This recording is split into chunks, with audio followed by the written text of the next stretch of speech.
Jesus and the Sabbath. In several places in the Gospels, it is recorded that Jesus observed the seventh-day Sabbath. It is thus reasoned by many Christians that because Jesus kept the Sabbath, then we today are required to keep the Sabbath as well. The logic runs like this. Jesus is our example in all things. Jesus kept the Sabbath, therefore we should keep the Sabbath also. This logic sounds reasonable, but in some ways it is not. Yes, it is reasonable to say that Jesus is our example in all things, but it is neither reasonable nor logical to say that we should reenact every practice which Jesus did. Let's clarify. Jesus is our example in principle, but not necessarily in the literal expression of those principles. Why?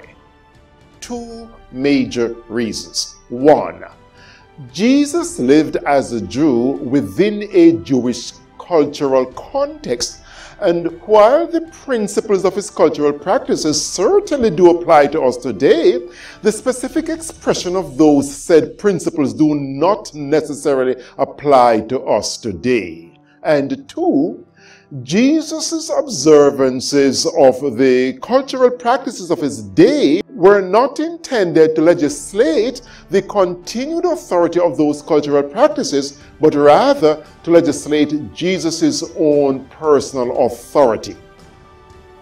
Thus, he replaced all Old Testament sacred days, objects, personalities, and events with himself. In so doing, he reinterpreted and transformed the Old Testament realities in which he engaged. First, let's look at some of the practices in which Jesus as a practicing Jew participated. 1.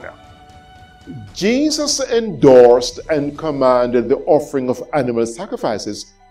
Not my words, but his words. In Matthew 8 verse 4, Jesus healed a leper and then said to him, "See that you tell no one, but go show yourself to the priests and present the offering that Moses commanded for a testimony to them." In this statement, please note the words, "offering that Moses commanded." Jesus was here referring to Leviticus 14, 1-10, where it is stipulated that when a person is cleansed from leprosy, he should present himself to the priest at the temple with 2 live clean birds. The priest should kill one of the birds, sprinkle the blood of the slain bird on the person being cleansed from leprosy. Then the priest should dip the live bird in the blood of the slain bird and let the live bird fly away. Other rituals were also to be observed as well. Please read Leviticus 14, 1-10 for the full range of sacrificial rituals. In Matthew 5:24, Jesus also endorsed the sacrificial system. He said, "If you are offering your gift at the altar," the word gift and altar bespeaks temple ceremonial offerings or sacrifices. Therefore, if we are required to implement the literal expressions of what Jesus did, then we should be offering animal sacrifices as well. A second point, Jesus observed the Passover. Luke 22 verse 1-8 reads, "Now the feast of unleavened bread, which is called the Passover, was approaching, and he sent Peter and John, saying, 'Go and prepare the Passover for us, that we may eat it.' And they said to him, 'Where do you want us to prepare the Passover?'" Point, Jesus kept the Passover. Therefore, if he is our example in all things literally, then all Christians should observe the 14th, 15th, or the 21st of Nisan every year and ensure that we keep the 14th, 15th of Nisan as a Sabbath, because those days were Sabbaths. But not just those days, but the activities of the days, namely the sacrificing of the Passover lamb and other rituals. In biblical settings, you do not separate time from time content. That is, you do not separate the time from what is happening within the time. What made time time in the biblical sense of time was what took place within the time. So to keep any Jewish feast days, you must engage in the activities of that specific day. And by the way, according to Exodus chapter 12 verse 48, no uncircumcised person should be allowed to participate in the Passover. So for Jesus to have participated in the Passover meant that he endorsed circumcision. And this leads to point number 3. Jesus himself was circumcised. Please see Luke 2 and verse 22. He never condemned circumcision. In fact, the only time in his ministry when he spoke of circumcision, he spoke more in the positive concerning the act of circumcision. This can be found in John 7:22 and 23. Are Christians today required to circumcise because Jesus was circumcised? Well, if we are to follow Jesus literally in everything he did, then such should be the case. But listen to Paul in Galatians 5 verse 2. Behold, I, Paul, say to you that if you receive circumcision, Christ will be of no benefit to you. I wish that those who are troubling you to be circumcised would even mutilate themselves. Paul was not following Jesus' example in the literal expression of Jesus' act, where circumcision is concerned. A fourth point. Jesus observed and commanded the disciples to attend the Feast of Tabernacles. Please see John chapter 7, 2 through to 14. From the context, particularly verses 8 and 11, it is obvious that it was Jesus' custom to attend the Feast of Tabernacles. Based on the logic which says that Jesus is our example in all practices, then all Christians today are sinning against God by not observing the 14th day of the 7th month, the Feast of Tabernacles, with all the rites and practices that Jesus did. Point number 5. In keeping with Numbers 15:38 and Deuteronomy 22 verse 12, Jesus wore the special Jewish clothing that specifically identified the Jewish people as being God's special people. This was a dress that had tassels or blue cords around the edges of his robe. In Matthew 14:36, it is translated the hem or fringe of his garments. Should we dress accordingly? Jesus did, and his actions was based on a law from the Old Testament. Sixth point. Jesus supported the temple system by paying the temple tax. Please see Matthew 17:24. Should we do likewise? As a practicing Jew, Jesus kept the Sabbath. But if he kept the Sabbath, he would be endorsing the offering of 4 lambs every Sabbath in the temple. That was a requirement of the Old Testament, Numbers 28, 9 and 10. No doubt that was how it was kept in his culture. Remember, in the biblical setting, you cannot separate time from time content. In the Bible, what made time time are the activities done in the time. For example, the Sabbath command in Exodus 31 verse 16 required the Israelites to observe the Sabbath or to do the Sabbath. The Deuteronomistic version of the Sabbath commandment in the Decalogue says, observe the Sabbath to keep it holy. To remember, in the ancient meaning of the word, meant to actively do something, not simply to recall. So once sacred time is observed, specific sacred activities must accompany the sacred time.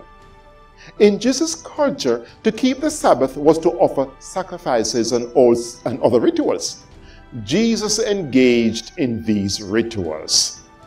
If Jesus is our example in all things, we cannot pick and choose from his actions. Therefore, if we insist on keeping the Sabbath because Jesus kept it, we should be fair and insist on animal sacrifices, keeping the Passover, Nisan 14 and 21, Pentecost, tabernacles, circumcision, wearing of tassels on our clothing, and a host of other Jewish acts. However, Jesus was not engaging in those Old Testament acts in order to legitimize the continual expression of those practices, but to legitimize his own personal authority. He worshipped in Passover not in order to legislate the continued observance of the 14th, the 15th, or the 21st of Nisan for the Christian, but to legitimize his own personal authority as the only required Passover for the Christian.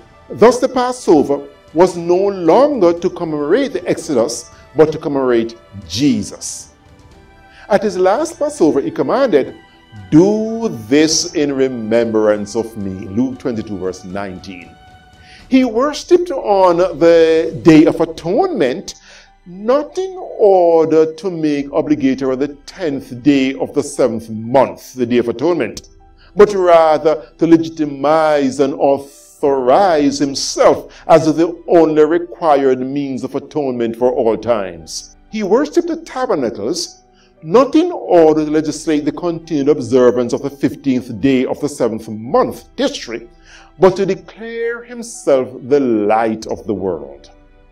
In the same vein, he worshipped in Sabbath not in order to legitimize the continued observance of the seventh day, but rather to establish himself as the only means, source, and method of implementing God's rest. On Sabbath he declared, "Come unto me, and I will give you rest." Matthew 11:28 to 12, verse 1.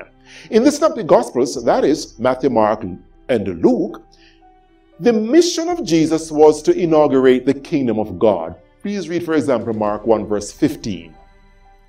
By way of background, the kingdom of God meant that time when, through his Messiah, God would rule as king, and there would be spiritual, physical, social, and economic liberation for everyone, irrespective of time.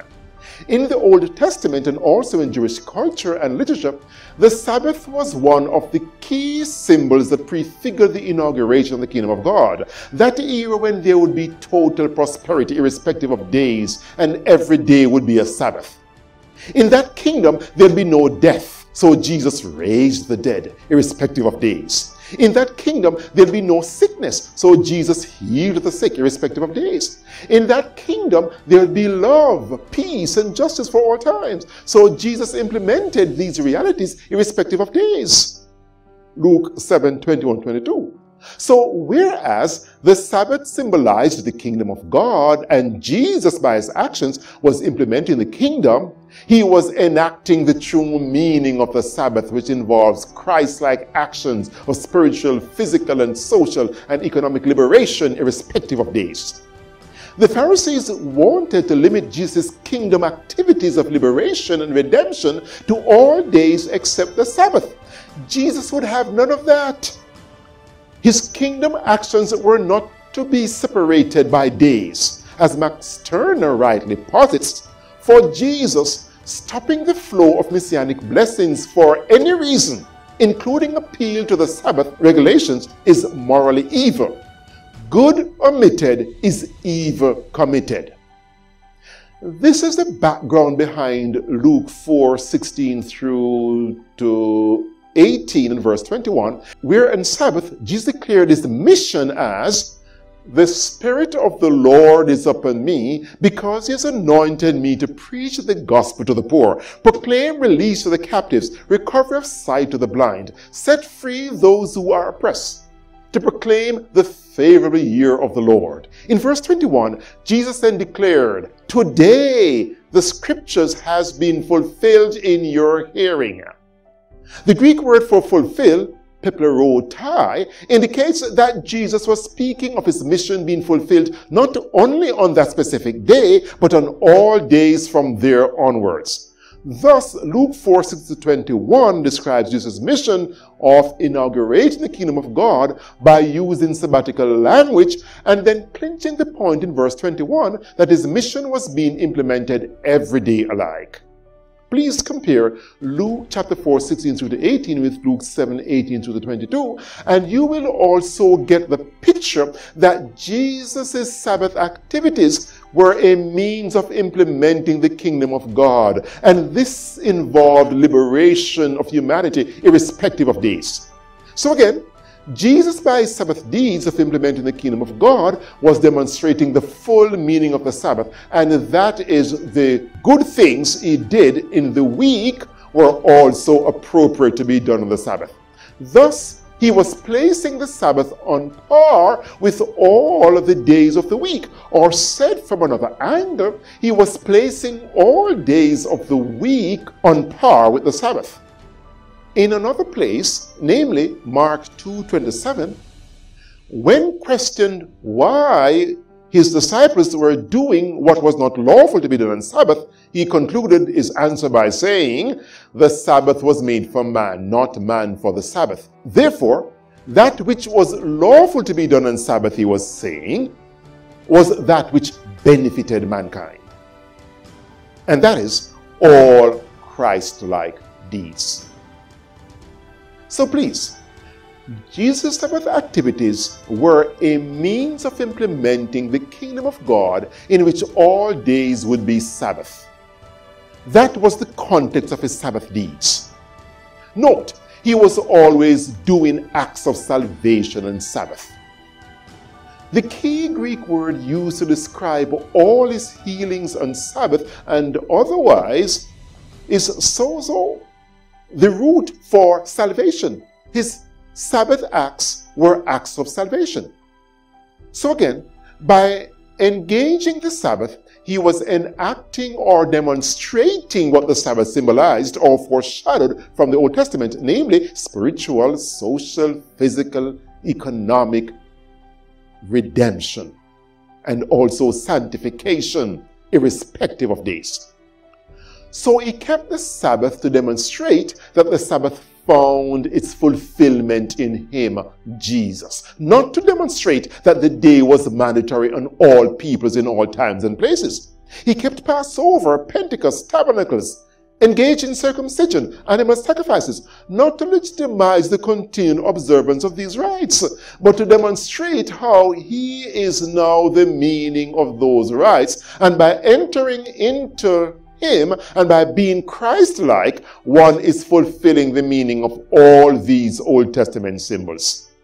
You see, Jesus stood at the transition of two ages. He was passing out the old and bringing in the new. So he had to participate in the old, not to establish the old, but to delegitimize the old. He pushed his hand into the glove of the old system and turned it inside out. He inaugurated a completely new system out of the material of the old system. So Jesus was abolishing the literal expression of those Old Testament symbols by physically participating in those symbols. He rendered optional the Feast of Tabernacle by participating in the day of the feast, then declaring himself the light of the world. You see, light was one of the key symbols of the feast. He participated in Passover. Then at the Passover meal, he declared himself the bread of life and commissioned his disciples to remember him. Do this in remembrance of me. Luke 22:19. Jesus participated in the seventh day on a Sabbath in Matthew 11:28 and 30. He declared, "Come unto me and I will give you rest." So in conclusion, Jesus' keeping of the Sabbath was not to make the seventh day mandatory for all times and places, but to demonstrate that he, Jesus, was and is obligatory as God's rest. He was demonstrating that the day pointed to him. Now we are obligated not to keep sacred times, but to keep a sacred person, Jesus Christ himself. Abide in him as the branch abides in the vine. John 15:4. And we do this by being Christ-like every day of the week. Therefore, the law pertaining to the Sabbath is now transformed, magnified, and reformulated in that no longer is 1/7 of our time 100% sacred, but now it is 7/7 of our time that is 100% sacred, because we are now obligated not to keep a sacred day, but to keep a sacred person, Jesus Christ himself. Again, Jesus' observances of the cultural practice of his day were not intended to legislate the continued authority of those cultural practices, but rather to legislate Jesus' own personal authority. For more on the Sabbath, please see my books, The Person of Jesus, God's Obligatory Sabbath, The Sabbath More Than a Person, or visit online at dikayoma.com or on Facebook, facebook.com/dikayoma, or on my YouTube channels. Also, you're invited to join the Dikayoma family, either as a full member or as an associate member or a supporting member. Stand firm for conscience and Jesus. Jesus gave his life for you. I thank you.